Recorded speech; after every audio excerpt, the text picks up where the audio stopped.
એક દંપતી, પહાડી દંપતી, એમાં યાત્રા કરતું હતું.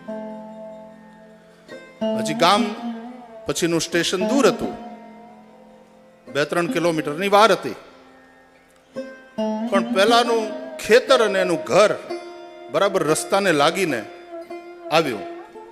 એટલે એણે કંડક્ટરને વિનંતી કરી કે જો અહીંયા બસ ઊભી રાખો તો અમારે આમ પાછું 3 કિલોમીટર હાલીને આવવું ન પડે. કંડક્ટરે એક ઘંટી મારી, ડ્રાઈવરે બસ ઊભી રાખી. દરવાજો ખુલ્યો, આ 2 જણા ઉતર્યા. ઉપર સામાન હતો કેરિયરમાં, એટલે એ ઉતારવામાં ને થોડી વાર લાગી, 5 મિનિટ એમાં જતી રહી. એ બધું થઈ ગયું. કંડક્ટરે 2 ઘંટી મારી, બસ પાછી ધીમે ધીમે આગળ ગઈ.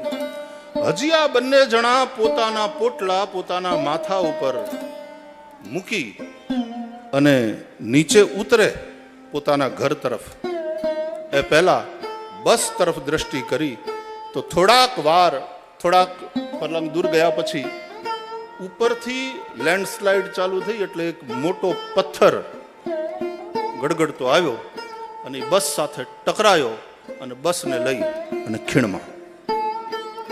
ચીસોથી વાતાવરણ ભરાઈ ગયું. લગભગ કોઈ બચ્યું હોય એવી સંભાવના નહોતી. આ બંનેના મોઢામાંથી ચીસ નીકળી ગઈ અને ઓલી બેન બોલી કે હે ભગવાન, અમે બચી ગયા. એને રાજીપો હતો. પણ એ સમયે પેલો પુરુષ એ રડવા માંડ્યો, એની આંખમાં અશ્રુ હતા. એટલે સ્ત્રીએ કહ્યું કે આપણે બચી ગયા, તમારે રાજી થવું જોઈએ, તમે રડો છો કેમ? એટલે એણે એમ કહ્યું કે ગાંડી, મને એમ લાગે છે આપણે બચી ગયા એની ઉપર મારું ધ્યાન નથી, પણ આપણા સ્વાર્થને લઈને આ 65ના જાન ગયા